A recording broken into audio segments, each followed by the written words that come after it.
mawawala na kayo. Hindi kita pwedeng iwan hanggat hindi pa bumabalik ang ama mo. Andito ako para bantayan ka. Para siguraduhin na walang masamang mangyayari sa iyo ako. Hmm? Lola, oo nga pala, nabalitaan namin na sumabog yung kotse niyo. At meron ba kayong kagalit? O sino man lang yung hinala niyo na nagagawa nun? Wala akong kagalit. Diba, Elisa? Pero may idea ako kung sino gustong pagpapatay sa akin. Sino po? Si Loretta. Ang magaling kong manugang. Alam mo, hindi naman ngayon lang to na pinagtangkaan ang buhay ko ng babaeng yun. Halika, anak. May papakita ako sa'yo. Nagtagumpay na tayo, Sofia. Wala ka ng rason para maging depressed pa. Nakikita mo to? Ito ang dokumento na pinirmahan ng lola mo, ang kanyang last will and testament. Kung saan nakasulat dito ay, ikaw lang ang tigapagmana ng lahat ng mga ari-arian ng mga Montemayor. Sila may plano na to? Sigurado po ba kayo? Well, Loretta thinks she can fool me, but she cannot. Alam ko na ngayon na may inihalo siya doong gamot, kaya nahilo ko. Alam ko merong ginawa sa akin si Loretta. Habang ako'y parang wala sa sarili. Bakit wala kayong ginawa, Lola? Bakit hindi kayo nagsumbong sa mga polis?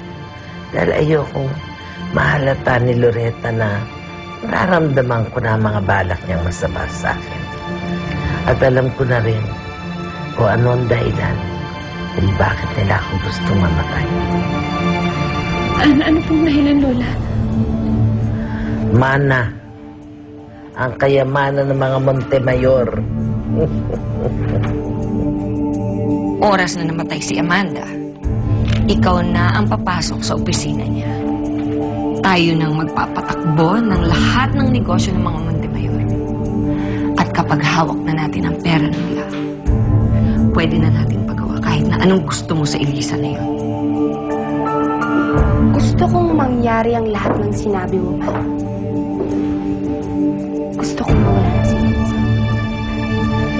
Don't worry, Sofia. Mangyayari lang. Baka walang hiya nila. Mga wala silang kaluluwa. Doon sa ginawa nila sa akin, mapapatawad ko pa sila eh. Papalampasin ko pa yun, pero pati kay Lola. This time, hindi na ito makakalampas pa. Bakit? Anong binabalak mo? Susumbong ko sila sa mga polis. Pagbabayaran nila yung lahat ng mga ginawa nila. Yan ay kumakalbas pa kayo ng buhay dito. Oh my God! Hindi mag-alala. Sasaman mo kayo sa kabilang buhay. Wala na po dapat tayong pag-alala. Kas na po ang pasyente. Good thing that she is a fighter. That's right. Ngayon ako nakakita ng babaeng kasing tapang ni Amanda. O siya, mag-celebrate na kayo at meron pa akong pasyente. Oh, salamat, Doc, ha? Appreciate No it. problem. Just doing my job. Okay, okay. Michael, are you alright? Di ba naging doktor, okay na si Amanda? Si Elisa ko kasi. Sabi niya, susunod siya agad. Iho, mag-relax ng konti. Hindi naman basta-basta mawawala si Elisa. Gusto ko pa rin siya i-check, Lo. Sige, mauna na ako kayo. Okay, sige. Kilala kita.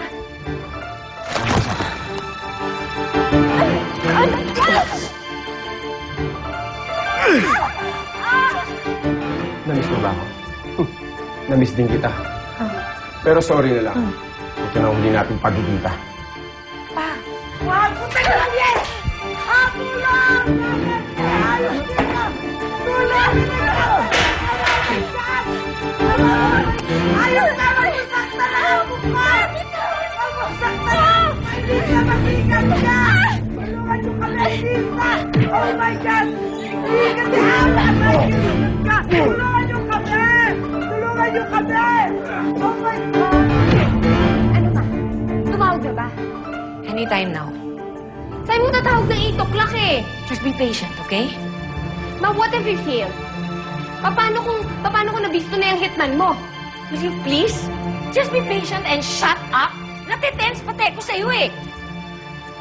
Ma, past 8 na! Shut up! You shout for help! Shout for help! Patay mo asawa ko! Nurse! Nurse! Nurse! Oh my God, yes! Kunin niyo yan! Kunin niyo yan! Pinagtakaan niyo na buhay namin ang apo ko! Kunin niyo yan! Kunin niyo!